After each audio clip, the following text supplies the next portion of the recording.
नमस्कार, ANB news देख रहे तमाम दर्शकों का स्वागत है। मैं हूं आपके साथ मनप्रीत कौर। इस वक्त के स्पेशल बुलेटिन में आप देख रहे हैं मध्य प्रदेश छत्तीसगढ़। शुरुआत करते हैं इस वक्त की अहम खबरों से। कांग्रेस के राष्ट्रीय अध्यक्ष मल्लिकार्जुन खड़गे छत्तीसगढ़ के जांजगीर पहुंचे, जहां उनका सीएम समेत अन्य नेताओं ने स्वागत किया। खड़गे के मंच पर पहुंचने के बाद मुख्यमंत्री भूपेश बघेल ने कार्यक्रम में छत्तीसगढ़ी में उद्बोधन किया। मुख्यमंत्री बोले, आज 467 करोड़ की राशि के विकास कार्यों का लोकार्पण और शिलान्यास मल्लिकार्जुन खड़गे जी के हाथों हुआ। 1.25 लाख करोड़ के आसपास की राशि डायरेक्ट ट्रांसफर हुई है, कोई बीच का आदमी नहीं है। हमने लोगों की जेब से सीधे पैसे डाले हैं। इस साल हमने 107 लाख मीट्रिक टन धान किसानों से खरीदी है। तीसरे दिन खाते में पैसे पहुंच जाते हैं। 7 दिन बाद 20 अगस्त को राजीव गांधी किसान न्याय योजना की अगली किश्त किसानों के खाते में आएगी। उधर इस मौके पर कांग्रेस अध्यक्ष मल्लिकार्जुन खड़गे ने कहा कि आज़ादी के बाद से हमने एम्स बनाया, स्कूल कॉलेज यूनिवर्सिटी खोली, बड़े बड़े कारखाने टेक्सटाइल यूनिट बनाए, औद्योगिकरण को बढ़ावा दिया, देश को आगे बढ़ाने का काम किया। पंडित जवाहरलाल नेहरू और सरदार वल्लभ भाई पटेल ने पब्लिक सेक्टर को मजबूती देने का काम किया, लेकिन आज स्थिति बदल रही है। भाखड़ा नागल हीराकुंड बांध से लेकर भिलाई इस्पात संयंत्र हमारी सरकार ने बनाया है।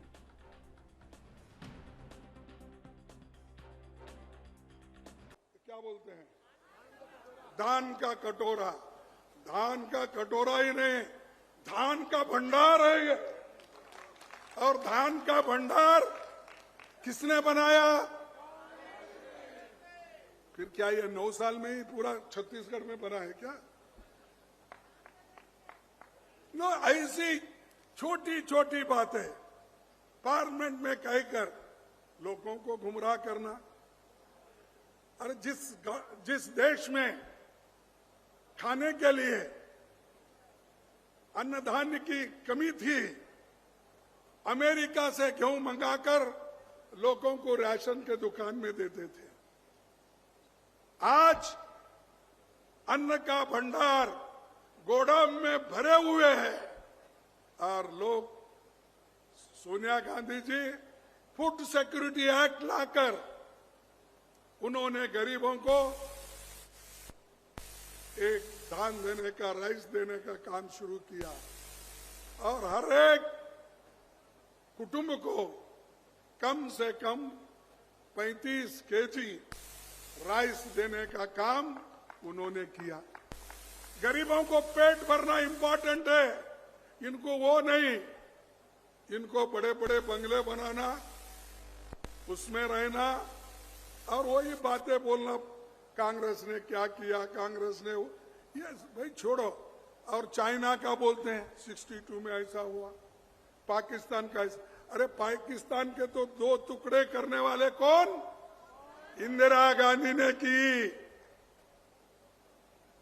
आज बांग्लादेश को लिबरेट करके डेमोक्रेसी के तहत चलने के लिए किसने कोशिश की?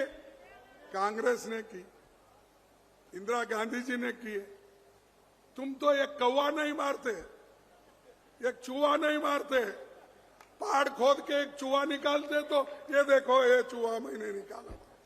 अरे हमने तो पाकिस्तान के साथ लड़कर बांग्लादेश को लिबरेट कर दिया। 1 लाख से भी ज्यादा लोगों को जेल में रखा, फिर बाद में छोड़ दिया। ये हमारी ताकत है। अभी आ रही थी ये भाजपा वाला, मत तो यहां कहीं पे करते, वो प्रधानमंत्री आ रही तीनों वाला बारी मार के चल दी। ये धान खरीदे के पैसा हमन देता कतेक बड़ बारी। और यदि ऐसा है डबल इंजन के सरकार है, 2014 में रमन सिंह मुख्यमंत्री रही से, मोदी जी प्रधानमंत्री बन के रही से, तो ही मन सब बताओ 15 क्विंटल धान खरीदे होते रही थे, 10 क्विंटल हो इसकी नहीं हुई, करे रही इसके नहीं कर रही से। मातारी न्याय यात्रा में हम पद यात्रा करत गए, हमन के किसान मन धान मत बेचो, और वही दिन फिर 15 क्विंटल करी किसान। 1 दिसंबर कोई धान नहीं बेचे किसान, मजबूरी में 15 क्विंटल कर रही। आज ये धान खरीदे के का किसान कर जाए कैसे? तो झूठ लबारी मारे के शुरू कर दे। आज तक हमारे मन के चाउर ला नहीं खरीदत रही से, धान ला हमन खरीदते, हमारे चाउर ला वो खरीदते। लेकिन रुला रुला के 23 lakh metric ton, 30 lakh metric ton, 36 lakh metric ton हमार धान बाँच जातरी से और धान ला नीलामी करें तुहार से 1900 रुपये क्विंटल मिले रहे और 1300-1400 रुपये मार्केट में बेचे रहे, व्यापारी कर बेचे रहे 700 रुपया प्रति क्विंटल घाटा खा सरकार है। किसान ला नुकसान नहीं होंदी। जेन वादा राहुल जी आपसे करे रही से कर्जा माफी के, धान खरीदी के, वो हमन पूरा निभाएं। विपरीत परिस्थिति में कोरोना भी आ गए तब वो हमने कहें हम किसान से जन वादा करे हमारे नेता राहुल गांधी ओकर से हम पीछे नहीं हटन और खरीद राजीव गांधी किसान न्याय योजना का पैसा दे करे वो। और रायपुर में छत्तीसगढ़ के सीएम भूपेश बघेल मीडिया से मुखातिब हुए, जहां उन्होंने आगामी विधानसभा चुनाव बीजेपी और राहुल गांधी की ओर से वायनाड में दिए गए बयान को लेकर प्रतिक्रिया दी है। साथ ही उन्होंने बीजेपी प्रदेश अध्यक्ष अरुण साव के 1 साल के कार्यकाल पर भी तंज कसा है। उन्होंने कहा कि वो अभी बीजेपी में ही विश्वास नहीं बनवा पाए।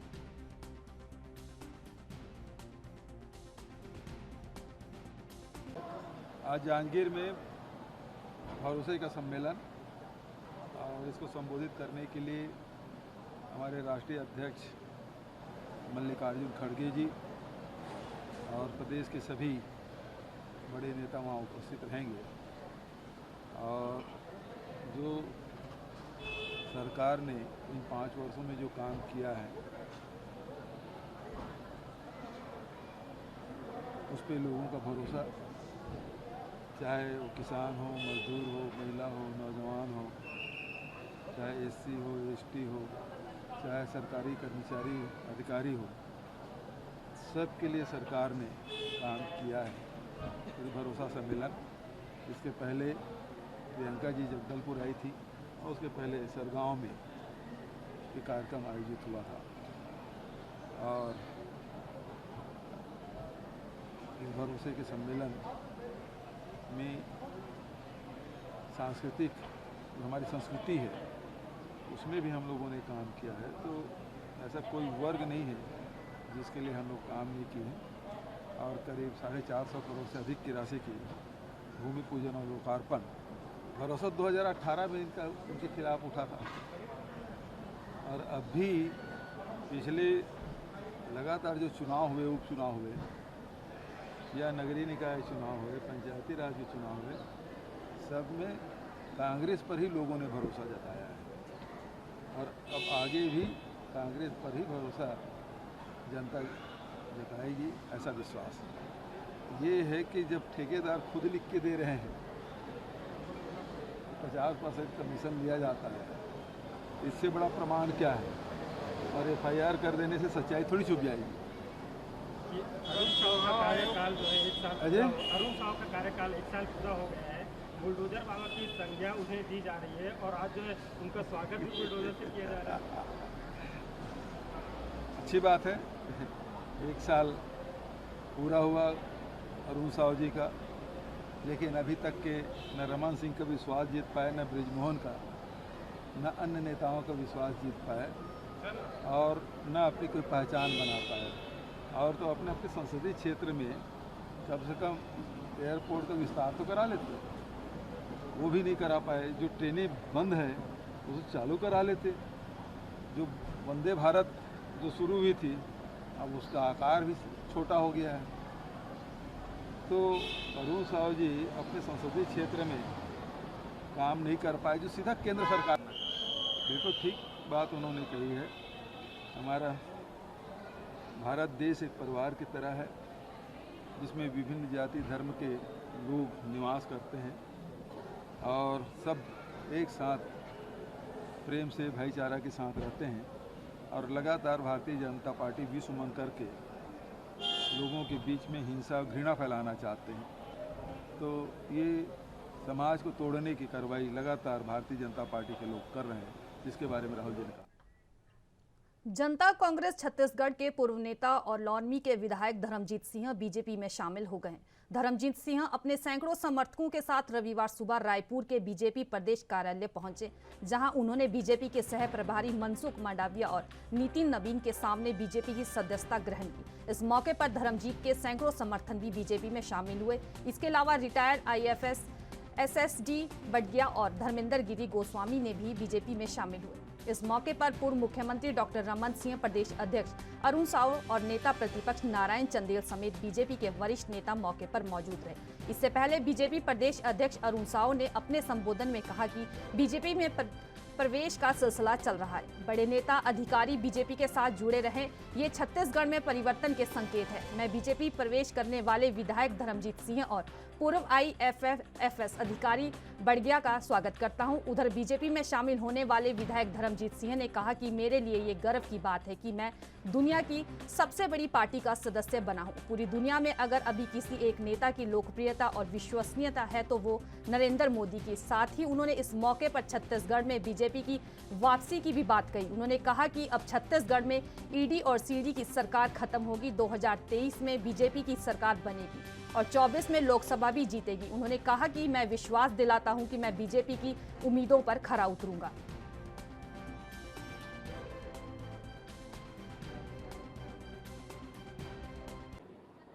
जैसा आप सभी को पता है कि भारतीय जनता पार्टी में शामिल होने की सिलसिला चल पड़ी है। ये संकेत है छत्तीसगढ़ में परिवर्तन की हवा बह रही है और आज छत्तीसगढ़ के वरिष्ठ विधायक, विधानसभा उपाध्यक्ष रहे धर्मजीत सिंह जी का भारतीय जनता पार्टी में प्रवेश हुआ है। इसी तरह से IFS बडगैया जी का भी प्रवेश हुआ है और अन्य बड़ी संख्या में प्रमुख लोगों का प्रवेश भारतीय जनता पार्टी में हुआ है। निश्चित रूप से इनके आने से भारतीय जनता पार्टी में और मजबूती आएगी और निश्चित रूप से ये जो परिवर्तन की हवा चल रही है तो निश्चित रूप से नवंबर में छत्तीसगढ़ में भारतीय जनता पार्टी की सरकार बनेगी और छत्तीसगढ़ एक बार फिर विकास की ओर बढ़ेगा। छत्तीसगढ़ में फिर खुशहाली आएगी। राज्य की जनता को इस भूपेश बघेल की अन्यायी, अत्याचारी, भ्रष्टाचारी और वादा खिलाफी करने वाली सरकार से मुक्ति मिलेगी। नवंबर के महीने में हमारे बीच में आदरणीय धर्मजीत सिंह जी हैं, मैं उनसे आग्रह करूंगा कि उनसे अपनी बात कहें।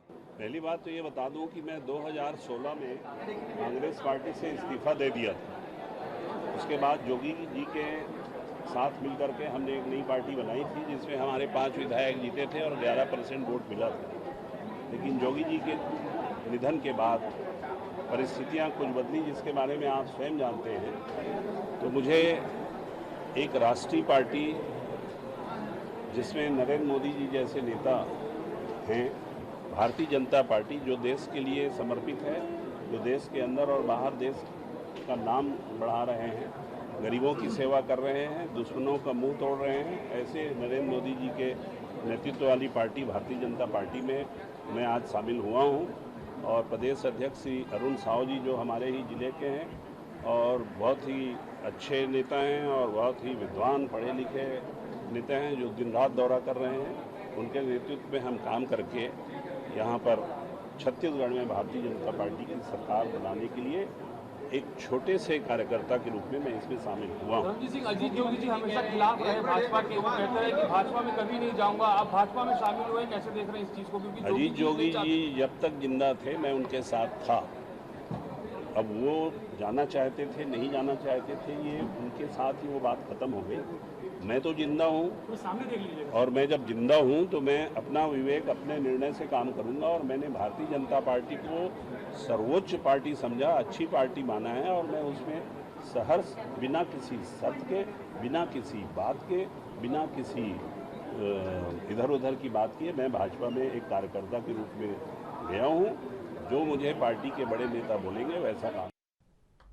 धर्मजीत सिंह के बीजेपी में शामिल होने पर पूर्व CM डॉक्टर रमन सिंह ने प्रतिक्रिया दी है। उन्होंने कहा कि वो एक ऊर्जावान व्यक्ति हैं और 4 बार विधायक रहे हैं। ऐसे व्यक्ति के पार्टी में आने से बीजेपी को मजबूती मिलेगी। धर्मजीत सिंह का मैं स्वागत करता हूं। इसके साथ ही उन्होंने मल्लिकार्जुन खड़गे के छत्तीसगढ़ दौरे को लेकर भी तंज कसा।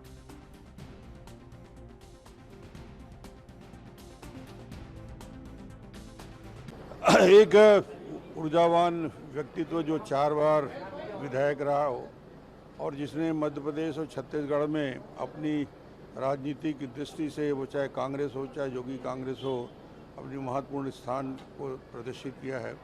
निश्चित रूप से छत्तीसगढ़ के श्रेष्ठ विधायक की भूमिका में उनकी रही है। ऐसे व्यक्ति के आने से पार्टी को मजबूती प्रदान होती है। धर्मजीत सिंह का मैं स्वागत करता हूँ। आज मल्लिकार्जुन खड़गे छत्तीसगढ़ दौरे पर हैं, किस तरह? अब जो पूरा भरोसा छत्तीसगढ़ का उठ चुका है, अब ये भरोसा दिलाने आ रहे हैं। जन घोषणा पत्र के सारे वादे अधूरे हैं। भ्रष्टाचार में लिप्त है सरकार। शराब से लेकर रेत से लेकर कोल माफिया छत्तीसगढ़ में राज कर रहे हैं। अब क्या भरोसा दिलाएंगे जब पूरे छत्तीसगढ़ की जनता का विश्वास टूट चुका है। अशोक गहलोत मोदी जी को लेकर कह रहे हैं कि उनका सम्मान भाजपा में धीरे धीरे कम होता जा रहा है। पूरे दुनिया में सम्मान बढ़ा है। कहाँ हिंदुस्तान की बात, कहाँ पार्टी के तो सर्वोच्च नेता है ही हैं, बाकी दुनिया में उन्होंने भारत का मान सम्मान गौरव बढ़ाया और अकेले नेता हैं जिसको अंतर्राष्ट्रीय स्तर में इतना सम्मान मिला। शायद गहलोत ये नहीं जानते।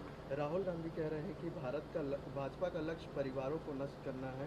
भारत एक परिवार है, वो उसे विभाजित करना चाहते हैं। जो परिवारवाद की वजह से हिंदुस्तान का शोषण हुआ उसके विरोध मोदी जी करते हैं। जिन परिवारों ने देश को लूटा है उन परिवारों का विरोध करते हैं। खबरों का सिलसिला जारी रहेगा, रुकते हैं छोटे से ब्रेक के लिए।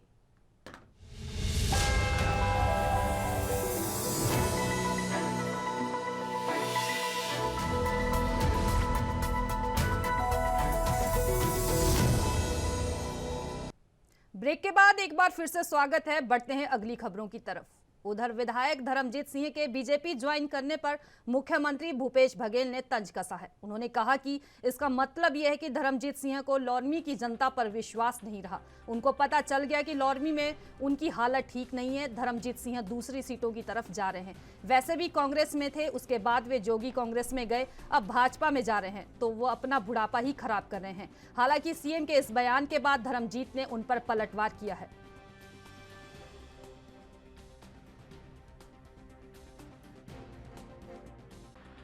जगह पे कांग्रेस के विधायक हैं।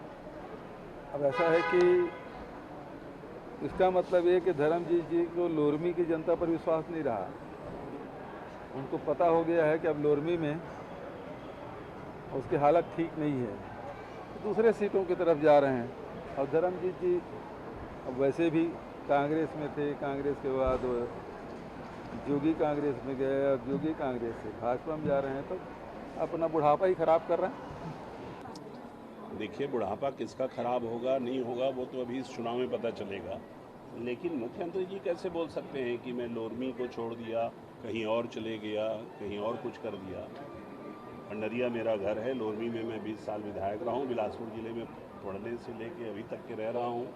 ये पार्टी तय करेगी कि मुझे चुनाव लड़ना है नहीं लड़ना है। लड़ना है तो कहाँ से लड़ना है। मुख्यमंत्री जी भी तो दुर्ग के रहने वाले हैं, रायपुर से चुनाव लड़े थे कि नहीं, दुर्ग क्यों छोड़ दिए? आप जो है कांग्रेस में, चूंकि महन जी भी आपसे मिले थे, तब एक चर्चा थी कि कांग्रेस में वापसी हो सकती है, तो वहाँ पे कोई बात हुई थी क्या? महन जी बहुत अच्छे नेता हैं, विधानसभा के अध्यक्ष हैं, विधानसभा के विधायक के नाते वो उनका हम लोगों के विरोधी पक्ष के लोगों से निरंतर बातचीत होती रहती है। लेकिन राजनीतिक निर्णय मैंने लिया वो भारतीय जनता पार्टी के साथ लिया है और मुझे इसी के साथ निभाना है करके मैंने यहाँ आने का प्रयास किया। और मुझे दुर्ग के शंकराचार्य अस्पताल में उस समय हड़कंप मच गया जब मरीज के परिजनों ने अस्पताल में हंगामा खड़ा कर दिया। दरअसल परिजनों का आरोप है कि डॉक्टर रेखा रतानी ने बच्चेदानी के ऑपरेशन के दौरान मरीज की पेशाब वाली नाली काट दी है, जिससे मरीज की तबीयत खराब हो गई है। फिलहाल अब परिजनों ने मरीज का पूरा इलाज कराने और डॉक्टर पर FIR दर्ज कराने की मांग की है।